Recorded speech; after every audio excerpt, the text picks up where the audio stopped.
नमस्कार दोस्तों, जय हिंद। मैं निपुण आलम मैन आप सभी का अन अकेडमी में स्वागत करता हूं। और दोस्तों, हमारी चल रही है एनसीईआरटी की सीरीज, जिसमें हम क्लास 9 का जो एनसीईआरटी है उसके ऊपर हम बात कर रहे हैं। चैप्टर नंबर 3, चुनावी राजनीति। एक लंबा चैप्टर है तो उसमें ज़्यादा क्लासेस हमारी लग रही हैं। तो आइए, हमने लास्ट क्लास जो डिस्कस की थी, लास्ट हमने क्लास में डिस्कस किया था मतदाता सूची तक। अब हम उससे आगे बढ़ते हैं तो उम्मीदवारों का नामांकन, यानी कि जो उम्मीदवारों के नामांकन की हम बात करें, वो नामांकन की हम बात करते हैं। देखिए, हमारे यहाँ जब लोकतांत्रिक चुनावों की हम बात कर रहे हैं, डेमोक्रेटिक इलेक्शंस की हम बात कर रहे हैं, तो डेमोक्रेटिक इलेक्शन का मतलब है कि वास्तविक विकल्प होना चाहिए। यह तभी होगा जब किसी को भी चुनाव लड़ने पर लगभग किसी भी किस्म की बंदिशें ना हो। देखिए, जैसे हमारे यहाँ हर किसी को वोट देने का अधिकार है, तो ऐसे ही चुनाव लड़ने का भी अधिकार है। बस अंतर ये है कि वोट देने के लिए आपकी 18 वर्ष एज होनी चाहिए। और चुनाव लड़ने के लिए अगर हम बात करते हैं, तो अगर हम लोकसभा की बात करते हैं और विधानसभा की बात करते हैं, तो इसके लिए 25 वर्ष आयु है। और अगर हम लोकल गवर्नमेंट की बात करते हैं, पंचायतों की बात करते हैं, तो यहाँ पर आपका 21 वर्ष आपकी आयु है। आयु का अंतर हम कह सकते हैं। हल्का सा मैं एक जानकारी और दे दूं कि प्रेसिडेंट हैं और गवर्नर हैं, इनके लिए आपको चाहिए 35 वर्ष की आयु चाहिए, 35 वर्ष की उम्र होनी चाहिए। और जब हम बात करते हैं राज्यसभा की और साथ में विधान परिषद की हम बात करते हैं, तो इसके लिए 30 वर्ष आयु होनी चाहिए। लेकिन अब जब हम यहाँ पर बातें कर रहे हैं, ये तो आपका मतलब है ही नहीं, जनता का मतलब है ही नहीं। प्रेसिडेंट और गवर्नर के चुनाव में गवर्नर का चुनाव ही नहीं होता, गवर्नर की तो अपॉइंटमेंट होता है। प्रेसिडेंट का चुनाव होता है और प्रेसिडेंट के चुनाव में आम जनता भाग नहीं लेती है। ऐसे राज्यसभा विधान परिषद के चुनाव में भी आम जनता भाग नहीं लेती है, तो इसका मतलब जनता से बनता नहीं है। यहाँ जो चुनाव होते हैं, यहाँ पर भाग लेते हैं, यानी कि 25 वर्ष अगर आपकी आयु है, आप लोकसभा विधानसभा का चुनाव लड़ सकते हैं, अगर आप वोटर हैं तो। अगर आपको वोट देने का अधिकार नहीं है, मान लीजिए किसी वजह से आपका वोटिंग राइट्स खत्म कर रखा है, भाई कोई आपराधिक मामला है या आपका मानसिक रूप से मतलब पागल इस टाइप की जो कंडीशन है, तो उस स्थिति में अगर आपके वो राइट नहीं है वोट देने का, तो आप चुनाव नहीं लड़ सकते। नहीं तो हर वोटर 25 साल की उम्र के बाद, यानी 25 साल होते ही वो लोकसभा और विधानसभा के चुनाव को लड़ने का हकदार होगा। ये उम्मीदवार के नामांकन की हम बात कर रहे हैं। अब उम्मीदवार बनने में भी, अब देखिए दोस्तों, ये थोड़ा सा निर्वाचक नामावली जो हमारे यहाँ पर होती है, कैसे निर्वाचक नामावली का एक पूरा फ्रेम दे रखा है। ये 2019 की निर्वाचक नामावली बिहार का इन्होंने उदाहरण दे रखा है कि बिहार में विधानसभा क्षेत्र इस टाइप से पूरी स्थिति दे रखी है कि जो नाम भाग में मतदान क्षेत्र का विवरण क्या क्या है ये दे रखा है इसके अंदर पूरा। मतदान केंद्र का विवरण वो भी दे रखा है, मतदाताओं की संख्या क्या है वो भी दे रखी है। और फिर देखिए, ये आपका मोतिहारी सामान्य विधानसभा निर्वाचन क्षेत्र बिहार की निर्वाचक नामावली 2019 इस तरह से दोस्तों बन जाती है। इसमें नाम है सुनील कुमार है, पिताजी का नाम राम लगन प्रसाद यादव है, गृह संख्या 1 है, उम्र 19 साल है, लिंग पुरुष है। ये सब इसके अंदर आपको मिलता है इस प्रकार से। चलिए, अपराधी वगैरह पर रोक है, लेकिन यह पाबंदी बहुत कम मामलों में लागू होती है। भाई कोई आपराधिक प्रवृत्ति का व्यक्ति है, उस प्रकार के मामलों में लगती है, लेकिन ये भी बहुत ही कम मामलों में। हम तो देखें भाई, इस बार आपने देखा होगा, एक आपने खालिस्तानी का नाम सुना होगा, अमृतपाल सिंह। वो जेल में रहते रहते चुनाव लड़ा, जीत भी गया। अब देखिए, जिस पर इस प्रकार का यानी कि देशद्रोह के अपराध लगे हों, एनएसए तक जिनके ऊपर लगा हो, ऐसे लोग भी चुनाव लड़ सकते हो। तो आप सोचिए, हमारे यहाँ पर चुनाव लड़ने के ऊपर अपराधी में भी बहुत ही हायर केस होगा, बहुत ही बड़ा कोई मामला होगा, तभी चुनाव लड़ने से रोका जाता है।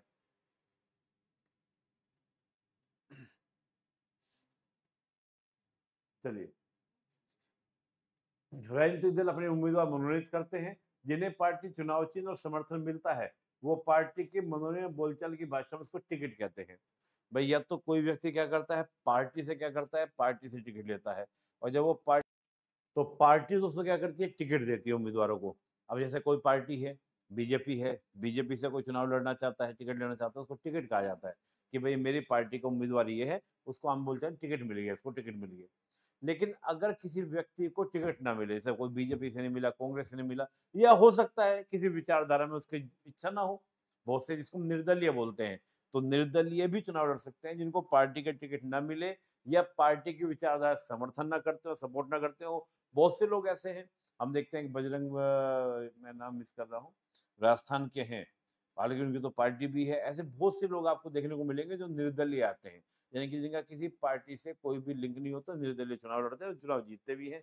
जैसे नवनीत राणा इस बार तो चुनाव हार गई, लेकिन पिछली बार क्या था, वो निर्दलीय आपका क्या चुनाव लड़ी थी। इस बार तो बीजेपी से चुनाव लड़ी थी वो। चुनाव लड़ने के इच्छुक हर एक उम्मीदवार को एक नामांकन पत्र भरना होता है, कुछ रकम जमानत के रूप में जमा करनी पड़ती है। हाल में सर्वोच्च न्यायालय के निर्देश पर उम्मीदवारों को घोषणा पत्र भरवाने की नई प्रणाली शुरू की गई, ये हम बात करते हैं। देखिए, जो भी उम्मीदवार चाहता है कि मैं चुनाव लड़ना चाहता हूँ, उसको एक नामांकन पत्र भरना होता है। इसमें बहुत सारी कंडीशन और भी है।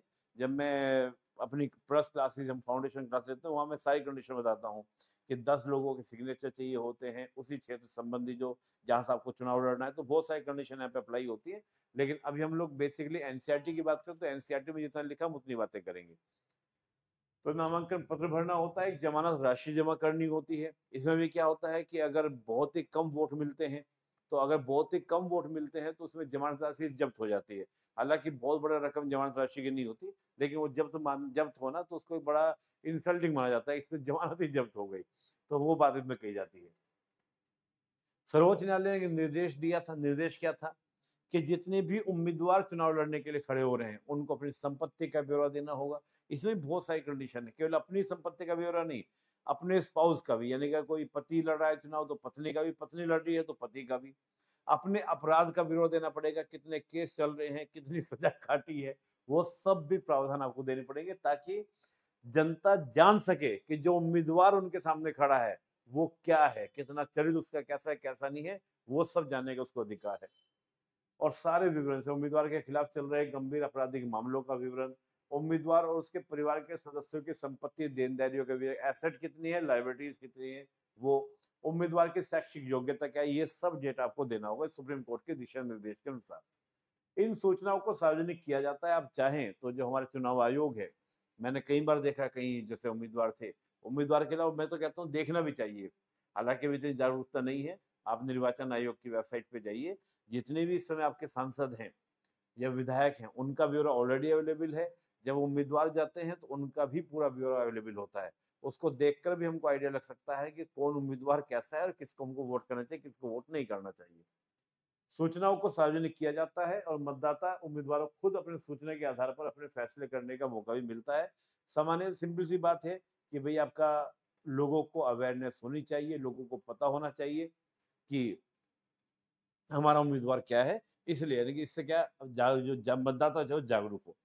अब एक बड़ा अच्छा यहाँ पे प्रश्न दोस्तों ये है कि उम्मीदवारों की शैक्षिक योग्यता, यानी कि आपका शैक्षिक योग्यता क्या हो, इस पर भी कई बार बहस चलती है। कुछ राज्यों ने ट्राई भी किया, पंचायतों में, जैसे हरियाणा की हम बात करें कि कम से कम 10th पास होना चाहिए।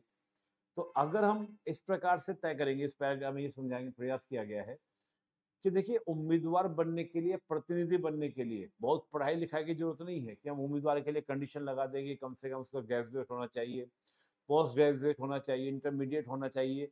इसका कोई मतलब नहीं है।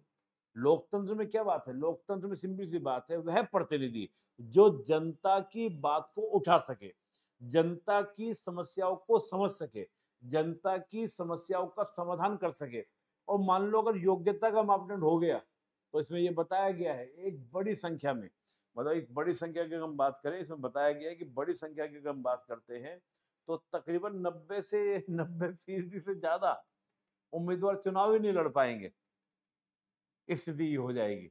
हालाँकि ये 90% का थोड़ा ज़्यादा बड़ा आंकड़ा हो जाएगा, इतना हम नहीं कह सकते, लेकिन फिर भी एक बहुत बड़ा आंकड़ा ऐसा होगा आपका कि आप तो देखिए कि हमारे यहाँ तो जो पढ़े लिखे भी नहीं है, वो मुख्यमंत्री बन जाते हैं। मैं नाम नहीं लेना चाहूँगा कि जो पढ़े लिखे नहीं है, बस उनकी योग्यता यही थी कि वो पूर्व मुख्यमंत्री की पत्नी थी, इसी योग्यता के आधार पर वो क्या बन गई, मुख्यमंत्री बन गई। हमारे यहाँ ऐसे भी हैं। और आप देखें कि उनके परिवार में जो अभी जो हैं, वो भी ज़्यादा पढ़े लिखे नहीं है। और ऐसा थोड़ी कि वो मुद्दे नहीं उठा पाते, मैं देखता हूँ भाषण बड़ा अच्छा देते हैं, स्पीच में एकदम धुएँधार देते हैं। और मैंने कई बार देखा कि बहुत जानकार व्यक्ति उतने अच्छा वो चुनाव नहीं लड़ पाते, उतना अच्छा भाषण नहीं दे पाते, उतनी अच्छी समझ लोगों के मुद्दों से नहीं रख पाते।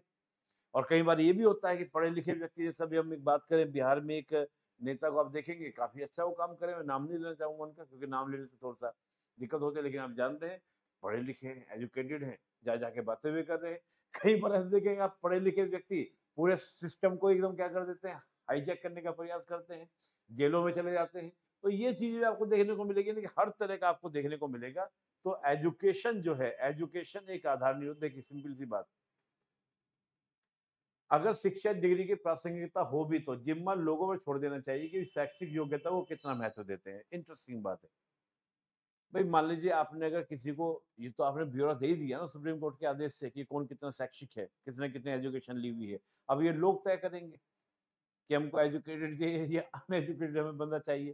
भाई सिंपल सी बात है, आप कितने पढ़े लिखे कुछ भी हैं, जनता की बात को आप नहीं समझ रहे हैं तो क्या फायदा। जनता कह रही है मेरे को ये समस्या बाढ़ आ रही है। अच्छा बाढ़ आ रही है, बाढ़ की समस्या का कारण बताते हैं, बताओ कारण क्या है। ये कारण है, ठीक है, समस्या का समाधान ऐसे हो ऐसे होगा। जनता कहेगी हम आज बाढ़ से पीड़ित हैं, हमें आज भोजन की व्यवस्था चाहिए, उसका बताओ जी आप लगे लंबी चौड़ी बात करने की, बाढ़ का कारण ये है, बाढ़ की बातें ये है। वो क्यों करेंगे इन बातों को लेकर। जनता के अरे आज के रोटी दो, 10 साल में योजनाएं लागू होंगी, इम्प्लीमेंट होगा। आपको हम पैरेलल एक नहर बना देते हैं, जैसे बाढ़ का पानी आएगा तो नहर खुदने में 3 साल लगेंगे। क्या 3 साल तक वो व्यक्ति जो बाढ़ से प्रभावित हो भूखा बैठा रहेगा। तो जनता की समस्याओं को समझने वाला चाहिए। तो जरूरी नहीं कि शिक्षित ही हो। मैं ऐसा नहीं कह रहा शिक्षित नहीं होना चाहिए, शिक्षा भी जरूरी बात है, एजुकेशन से भी अच्छी बातें होती हैं, लेकिन जरूरी नहीं। और फिर वो बात है, ये तो लोकतंत्र में जनता को सोचना है कि हमें कैसा नेता चाहिए, किस प्रकार का नेता चाहिए, ये बात इसके अंदर बताई गई है। बड़ा अच्छा है, इसको आप पढ़ भी सकते हैं।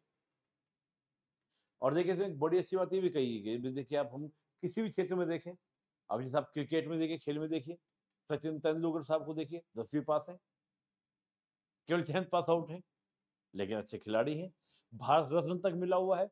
अच्छे-अच्छे जिन्होंने पीएचडी, एमफिल किया हुआ है, मतलब टॉपेस्ट जो एजुकेटर हैं, आईएएस अधिकारी हैं, उनको भारत रत्न नहीं मिलता।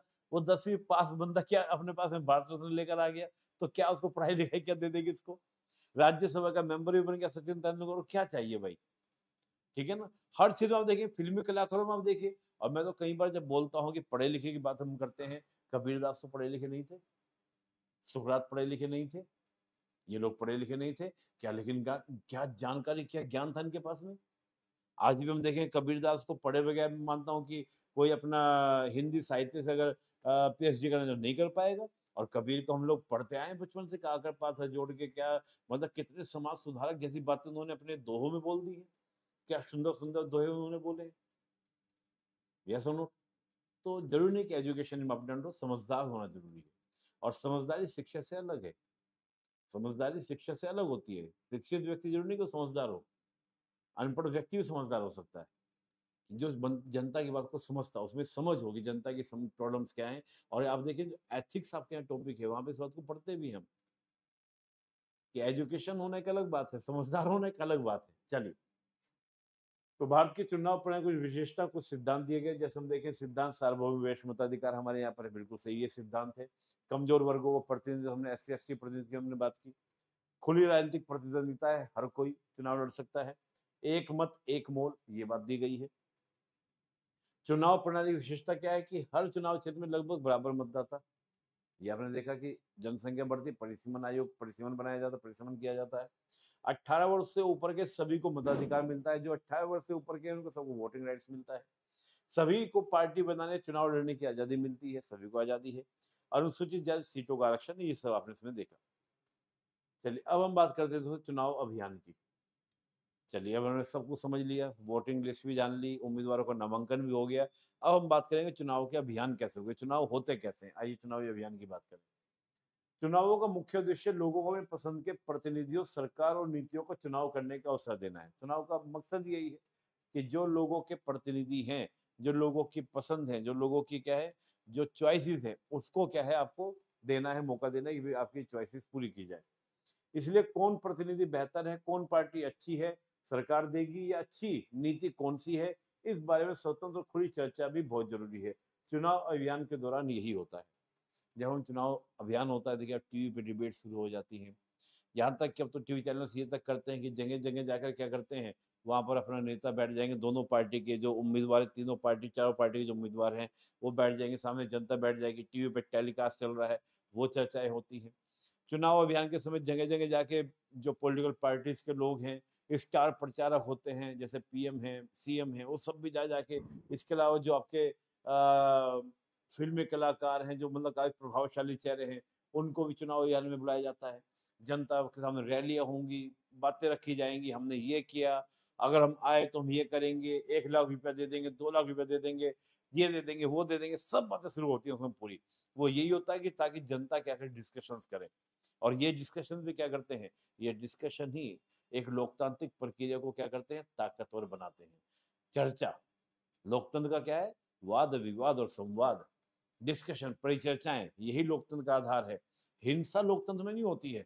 आपकी कोई भी प्रॉब्लम में कोई भी बात है, आप डिस्कशन कीजिए, चर्चा कीजिए, बातचीत करेंगे, हर समस्या का समाधान निकलेगा।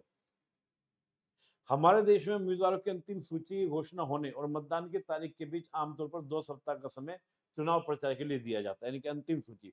जैसे चुनाव की घोषणा हो गई, चुनाव घोषणा होने के बाद क्या होता है कि उम्मीदवार को कहा जाता है कि जो भी उम्मीदवार चुनाव लड़ना चाहते हैं, वो अपना लिस्ट में नाम। फिर 2-3 दिन का समय दिया जाता है कि अगर किसी को लगता है कि मैं गलती से चुनाव के लिए क्या कर दिया, पर्चा भर दिया, लेकिन मैं नहीं लड़ पाऊँगा। 2-3 दिन में समझ में आ जाता है, तो समय दिया जाता है कि 3 दिन का समय है, अगर आप अपना नाम वापस लेना चाहें तो वापस भी ले सकते हैं। कई बार होता है ना जोश-जोश में कि नहीं मैं भी चुनाव लड़ूँगा, लेकिन 2-3 दिन में ही हो जाता है कि नहीं भाई मेरे बस की बात नहीं है। और मैंने देखा कई बार लोगों को हो जाता है नहीं मेरे बस की बात नहीं है। और इस बार भी काफ़ी बार हुआ कि चुनाव लड़ने के लिए इंदौर में हुआ था, जैसे कांग्रेस के एक उम्मीदवार थे जो पर्चा भर दिए, बाद में उन्होंने वापस ले लिए। तो इंदौर के जो बीजेपी के कैंडिडेट थे वो निर्दलीय मतलब कहते हैं ना निर्विरोध चुने गए, कि विरोध में था ही नहीं कोई। हुआ ये वहाँ पे एक इंटरेस्टिंग बात हुई। मेरे एक स्टूडेंट ही हैं, वो आरओ थे वहाँ पर। तो बोले कि सर स्थिति ये हुई कि कांग्रेस वाले पे नोटा दबवा रहे थे कि नोटा दबाओ, नोटा दबाओ, नोटा दबाओ, जो कांग्रेस के समर्थक थे उनके द्वारा। चलिए, इंटरेस्टिंग होता है चुनाव को आप देखेंगे तो बड़ा इंटरेस्टिंग, बड़ा एन्जॉय करते हैं, बड़ा मज़ा आता है। उम्मीदवार मतदाताओं से संपर्क करते हैं और राजनेता चुनावी सभाओं में भाषण देते हैं। राजनीतिक पार्टियां अपने समर्थकों को सक्रिय करती है और इसी अवधि में अखबार टीवी चैनल में चुनाव से जुड़ी खबरें चलती हैं। ये भी हमने बात की, खबरें होती हैं, बहसें भी होती हैं। मैं भी खूब चुनाव में बहुत सक्रिय रहता हूँ, खूब बहसों में भाग लेता हूँ। पर असल में चुनाव अभियान सिर्फ 2 हफ्ते नहीं चलता, 2 हफ्ते नहीं चलता। देखिए होता क्या है, तो चुनाव आयोग ने दे दिया, अंतिम लिस्ट बनने के बाद फिर 2 सप्ताह का समय मिलेगा कि भाई अब आपका। और फिर होता है चुनाव शुरू होने से पहले चुनाव प्रचार रोक भी दिया जाता है। 2 हफ्ते का समय मोटा-मोटा आपको दिया जाता है। लेकिन ऐसा नहीं होता, पॉलिटिकल पार्टी क्या करती है, इसकी तैयारी पहले से शुरू कर देती है। निर्दलीय भी, मैं तो देखता हूँ 5-5 साल तक लोग जिनको चुनाव लड़ना होता है, वो तैयारी करते हैं। उस क्षेत्र में काम करते हैं, लोगों में अपना परिचय बनाते हैं, जान-पहचान बनाते हैं कि हाँ, भई मैं चुनाव लड़ने वाला हूँ।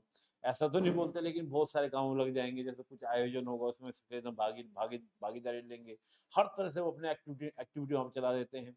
कुछ समारोह होते हैं उसमें पार्टिसिपेट करते हैं, लोगों की समस्याओं के लिए जगह-जगह धरने प्रदर्शन भी करते हैं, ताकि वो चुनाव की पृष्ठभूमि एक अपनी ज़मीन तैयार कर सकें। चुनाव अभियान के दौरान राजनीतिक पार्टियां लोगों का ध्यान कुछ बड़े मुद्दों पर केंद्रित करना चाहती है। जो हमारी क्या हम देखें, जो आपका चुनाव, तो राजनीतिक पार्टियां जो हैं लोगों का ध्यान बड़े मुद्दों पर केंद्रित, कि बड़े-बड़े मुद्दों पे आप ध्यान दो, उन पर आप फोकस करो।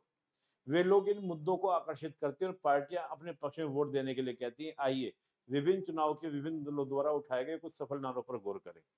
अब ये नारे नारे दिए, जैसे इस बार भी आपका देखिए चुनाव हुआ, चुनाव में क्या क्या नारे थे भाई। कांग्रेस पार्टी अपने नारों की बात कर रही थी, बीजेपी अपनी बात कर रही थी। बीजेपी ने क्या बोला, विकसित भारत 2047, कि हम 2047 में भारत को विकसित राज्य देश बना देंगे, ये उनका नारा था। इस बार मौका मिला तो 5वें नंबर की अर्थव्यवस्था को 30 नंबर की अर्थव्यवस्था बना देंगे। फिर कांग्रेस अपनी बात कर रही थी कि हम अगर आएंगे तो हम क्या करेंगे, जातिगत जनगणना कराएंगे, जितनी जनसंख्या उतनी भागीदारी, इस तरह के नारे चल रहे थे। इसी तरह की बात इसमें की गई, देखिए अब यहाँ पर इंदिरा गांधी के नेतृत्व वाली कांग्रेस पार्टी ने 1971 में लोकसभा चुनावों में गरीबी हटाओ का नारा दिया। 1971 में इंदिरा गांधी जब चुनाव लड़ती है तो उनका गरीबी हटाओ। पार्टी ने वादा किया कि सरकार की नीतियों में बदलाव करके सबसे पहले गरीबी हटाएंगे। यानी कि 1971 में जब चुनाव हुए थे तो इंदिरा गांधी जी का नारा था गरीबी हटाओ, और हम ऐसी नीतियां बनाएंगे कि हम सारी गरीबी क्या कर देंगे, खत्म कर देंगे। ऐसी बात नेहरू जी ने बोली थी। कब? 15 अगस्त 1947, यानी 14 अगस्त की रात को भाषण दिया था कि हर गरीब के, हर व्यक्ति के आंखों से आंसू पूछ दिए जाएंगे, यानी कि जो भी गरीबी है, जो समस्या है, वो दूर कर दी जाएगी। 1977 में लोकसभा के चुनाव में जयप्रकाश नारायण ने नेतृत्व में जनता पार्टी ने जो चुनाव लड़ा तो उन्होंने नारा कह दिया लोकतंत्र बचाओ। इमरजेंसी के बाद चुनाव लड़ा गया था, ये इनका था। वामपंथी दलों में 77 में पश्चिम बंगाल विधानसभा चुनाव में नारा दिया जमीन जोतने वालों को, यानी कि जो भी अधिकार हो उसका जमीन जोतने वालों को, उनको राइट्स मिलना चाहिए, उनको अधिकार मिलना चाहिए। ऐसे 83 में तेलुगु स्वाभिमान का नारा दिया। तो लोकतंत्र में राजनीतिक दल और उम्मीदवार अपनी मर्जी के मुताबिक चुनाव प्रचार करने के लिए आजाद छोड़ देना ही सबसे अच्छा होता है, पर सभी दलों को उचित और समान अवसर मिले इसके लिए कई बार कुछ दखल देना जरूरी होता है। अब देखिए, सबको एकदम ओपन अधिकार दिया जाता है कि जो आप बोल सकते हैं, जो अपने वादे कर सकते हैं, जैसे आप प्रचार करना चाहें, सबको दिया जाता है। लेकिन जैसे हमारे संविधान में एक इंटरेस्टिंग बात क्या है, हमारा संविधान जहां आजादी देता है, लेकिन वो स्वतंत्रता जो है स्वच्छंदता में परिवर्तित ना हो जाए, तो उसके लिए आपकी स्वतंत्रता पर अंकुश भी लगाए जाते हैं। जैसे आर्टिकल 19(1)(a) के अंदर अंकुश है, आर्टिकल 19(2) के अंदर।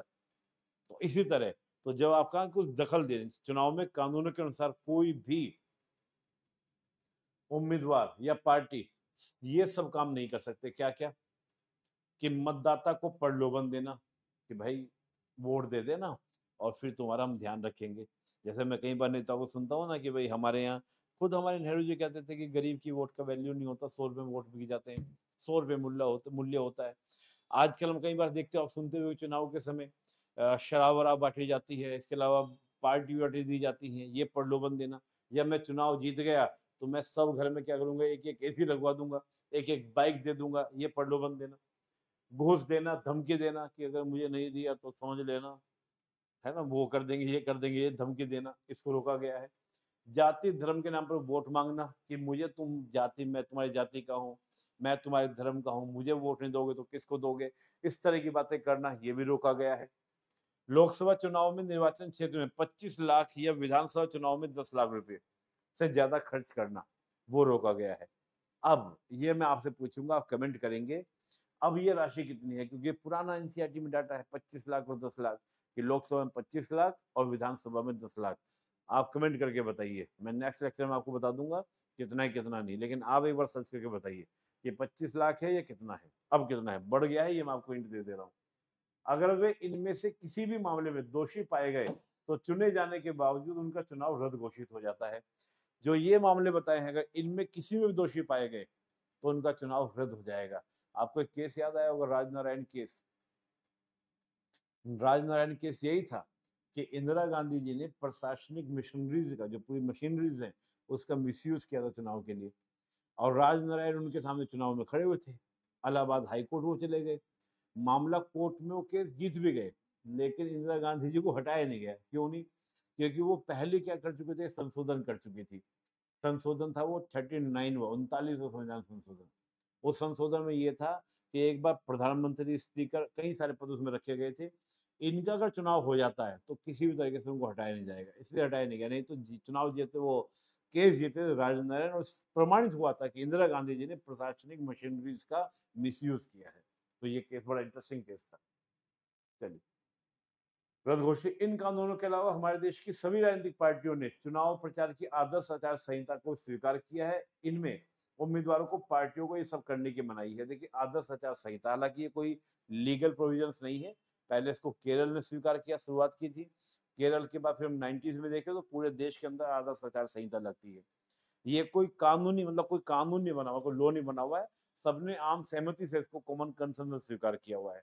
और जब आदर्श आचार संहिता लगती है तो ये सब भी इसके अंदर क्या फॉलो किया जाता है। हालांकि बहुत बड़ी लिस्ट है। जब मैं चुनाव पढ़ाता हूँ अपने प्लस क्लासेस के अंदर, तो चुनाव ही मेरे को कम से कम 6 से 7 घंटा मैं पढ़ाता हूँ। तो चुनाव में सारी बातें शामिल होती हैं, बहुत सारे मुद्दे सब शामिल होते हैं, वहाँ हम बहुत लंबा डिस्कशन करते हैं। लेकिन देखिए, मेरा मकसद अभी क्या है कि एनसीईआरटी को पढ़ाना, क्योंकि एनसीईआरटी का उसका वो चीजें भी जोड़ूंगा तो होगा क्या, ये बहुत लंबी क्लासेस हो जाएंगी और फिर वो एनसीईआरटी का हमारा मोटिव पूरा नहीं होगा। क्योंकि हम लोग तो क्लास 9th की एनसीईआरटी पढ़ रहे हैं, और आने वाली क्लासों में वो बातें आएंगी। ऑलरेडी चुनाव के चैप्टर आगे वाले चैप्टर्स में भी है, आगे वाली क्लासेस में भी है, वहां पे हम डिस्कशंस करेंगे। चुनाव प्रचार के लिए किसी धर्म स्थल का उपयोग करना मनाही है।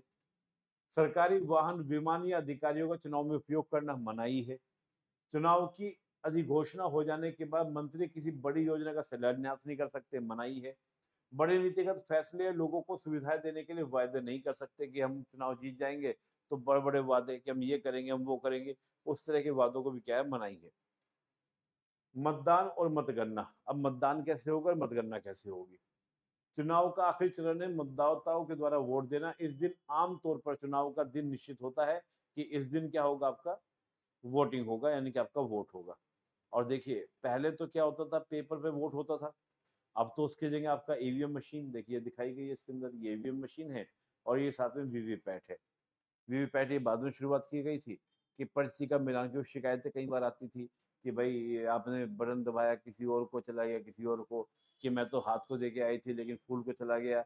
इस तरह की शिकायतें आती है, उसके लिए वीवीपैट चलाया गया।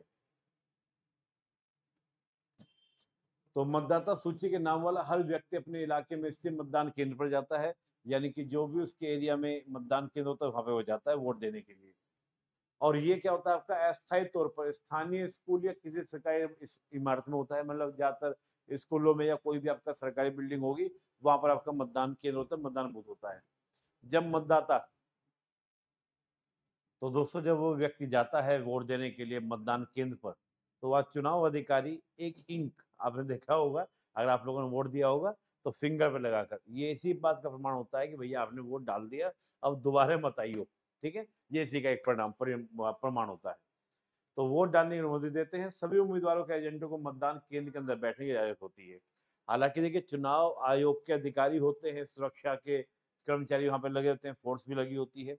इन सब के अलावा दोस्तों वहां पर एक और अवेलेबल होते हैं, वो होते हैं हर उम्मीदवार, जो भी उम्मीदवार हैं, चाहे वो पॉलिटिकल पार्टी के हों या निर्दलीय हों, उनके एजेंट भी आपका क्या होते हैं, बूथ के अंदर होते हैं, ताकि वो भी देखते रहे कि भाई चुनाव में कोई गड़बड़ी नहीं हो रही है। क्योंकि बाद में आरोप प्रत्यारोप चलता है तो भाई आपकी निगरानी में हो रहा था, तब आप बता सकते थे क्या हुआ क्या नहीं हुआ। उसके लिए तो पहले मतदाता एक मत पत्र में आप वोट डालते थे, अब तो वोटिंग मशीन, आपका ईवीएम मशीन के द्वारा आपका क्या करते हैं, और इलेक्ट्रॉनिक वोटिंग मशीन के द्वारा इस्तेमाल होने लगा है।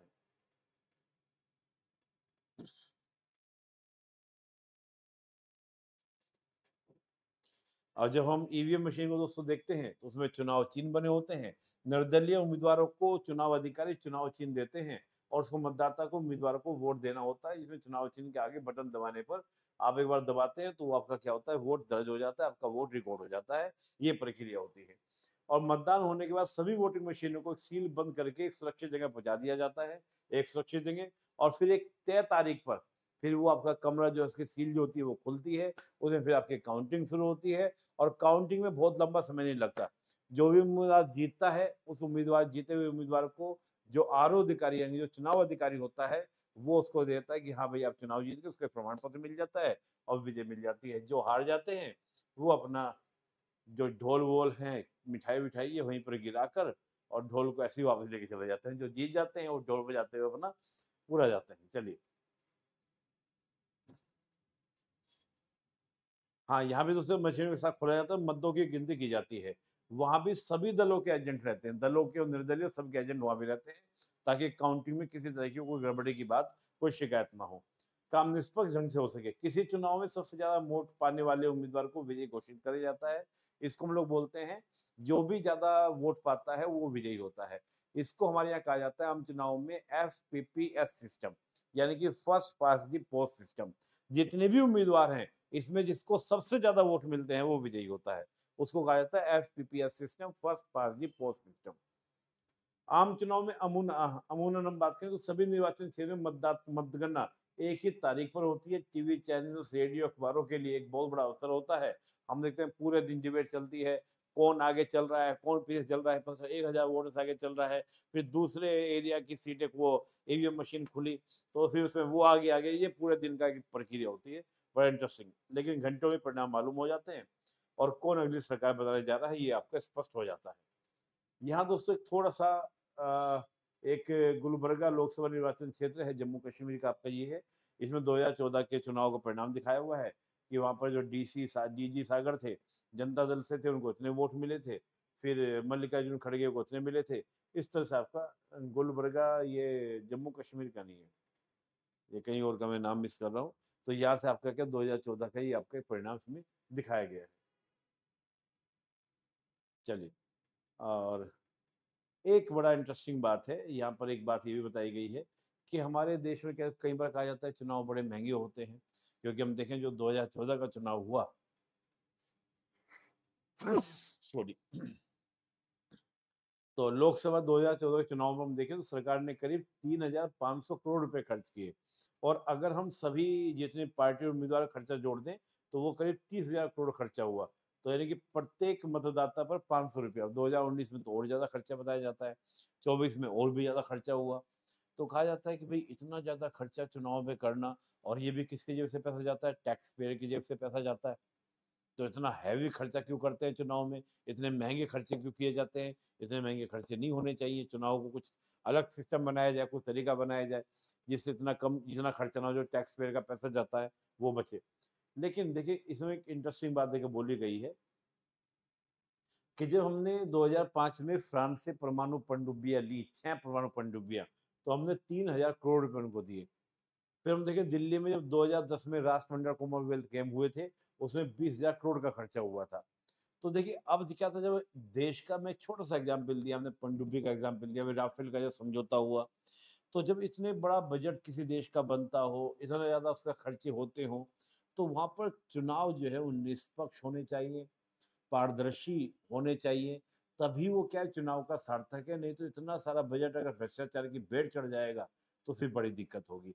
तो चुनाव में खर्च होना इतनी बड़ी रकम नहीं है। अगर हम और खर्चों को देखें तो फिर कैसे हम खर्चा मान सकते हैं? और आप अपनी राय बताइए कि अगर आपके पास कोई विकल्प हो ऐसा कि हाँ सर, चुनाव के अलावा भी हम इस तरीके से क्या कर सकते हैं, कार्य को कर सकते हैं जिससे हमारे देश में चुनाव का खर्चा या ये बच सकता है, या क्या तरीका हो सकता है जिससे हम खर्चे को बचा सकते हैं? आपके दिमाग में कोई सुझाव हो तो प्लीज आप कमेंट कीजिए, आप बताइए। तो दोस्तों इस पर हम एक लेक्चर और लेंगे, काफी लंबा लेक्चर ये हो गया। एक लेक्चर हम और रखेंगे जिसमें हम और डिटेल से इस चैप्टर को पूरा करेंगे। तो थोड़ा मैंने कहा था चुनाव एक बड़ा चैप्टर होता ही है। जो मैं अपनी क्लास प्लस क्लास में लेता हूँ, वहाँ तो करीब में 7-8 घंटा इस चैप्टर, मतलब चुनाव पे पूरे डिस्कशन होते हैं। पॉलिटिकल पार्टीज हैं, राष्ट्रीय स्तर का दर्जा कैसे मिलता है, राज्य स्तरीय पार्टी कैसे मिलती है, बहुत सारे मुद्दे, जैसे हम लोग इलेक्टोरल बॉन्ड का मुद्दा था, ये मुद्दे, ऐसे बहुत सारे मुद्दे डिस्कशन होते हैं। तो इस लेक्चर में इतना ही, फिर नेक्स्ट लेक्चर में हम लोग मिलेंगे, उसमें हम चर्चा करेंगे। धन्यवाद दोस्तों, जय हिंद। दोस्तों अन अकेडमी आपके लिए एक शानदार ऑफर लेकर आया है। ये वो ऑफर है जिसको पढ़कर आप क्या कर सकते हैं, सिविल सर्विस की अपनी पूरी प्रिपरेशन को अपना जारी कर सकते हैं और बेटर से बेटर आप रिजल्ट दे सकते हैं। हाँ दोस्तों, हमारा हम बात करें कि जो पूरा कोर्स है, अगर आप पूरे कोर्स की हमारी बात करें तो इस समय जो ऑफर चल रहा है, मात्र 24,999 में आपको पूरा अन अकेडमी का जीएस, सीसेट और इसके अलावा जो हमारा टेस्ट सीरीज है वो भी आपको अवेलेबल होगा। ये वो कोर्स है जिसमें 70+ student last year final selection हुए हैं। उस कोर्स को मात्र 24,999 में आपके सामने अवेलेबल है। दोस्तों unlimited access to the all batches, जितने हमारे बैचेस हैं उसका आपको अनलिमिटेड एक्सेस मिलेगा। आप एक बार नहीं, जितनी बार चाहे आप क्या कर सकते हैं, देख सकते हैं। आपको पीपीटीज मिलेंगी, आपको हमारे जो नोट्स हैं वो भी आपको अवेलेबल होंगे। साथ ही आपको डेडिकेटेड डाउट सेक्शन मिलेंगे, यानी कि इसमें आपको पूरा जो डाउट्स आपके होते हैं उसको हम लोग क्या करेंगे, सॉर्ट आउट करेंगे। और 1-to-1 आपको मेंटरशिप मिलेगी, यानी कि 1-to-1 आपको क्या मिलेगी, मेंटरशिप में मिलेगी। तो ये सब दोस्तों में अवेलेबल होगा। और ये ऑफर जो है केवल 12 सितंबर तक है, यानी कि 12 सितंबर तक ये ऑफर आपका है। लैंग्वेज की अगर हम बात करें तो इंग्लिश में एक नया बैच 2025 के लिए उसको लॉन्च हो रहा है, जिसमें आईएएस आईपीएस सभी के लिए हम बात करें तो इंग्लिश में ये बैच रहेगा। साथ ही 2025 और 2027 के लिए भी कुछ बैचेस दोस्तों हमारे स्टार्ट हो रहे हैं। एक आपका 29 अगस्त से स्टार्ट हो रहा है, एक आपका 7 सितंबर से आपका स्टार्ट हो चुका है, और साथ ही एक आपका 2 सितंबर, 2 सितंबर से ऑलरेडी स्टार्ट हो चुका है। ये दोस्तों हमारे ऑप्शनल हैं, अगर आपको कोई भी ऑप्शनल करना हो तो ये ऑप्शनल आप कर सकते हैं। दोस्तों कोई भी कोर्स आपको अन अकेडमी पर अगर परचेज करना है तो आपको कोड यूज करना है, निपुण 810। निपुण 810 कोड यूज कर कर आप जुड़ सकते हैं मुझसे। मैं Indian polity, international relation, internal security और साथ ही गवर्नेंस, जस्टिस, इसके अलावा आपका एससी की क्लास जो है अन अकेडमी पे लेता हूँ। ये मेरा कोड है, आप इससे मुझसे जुड़ सकते हैं। अभी हिंदी मीडियम का पॉलिटी का बैच चल रहा है, वो मैंने स्टार्ट किया है, आप उससे जुड़ सकते हैं। तो बहुत बहुत धन्यवाद, फिर मिलेंगे नेक्स्ट लेक्चर में। आज के लिए इतना ही, बहुत बहुत धन्यवाद। जय हिंद।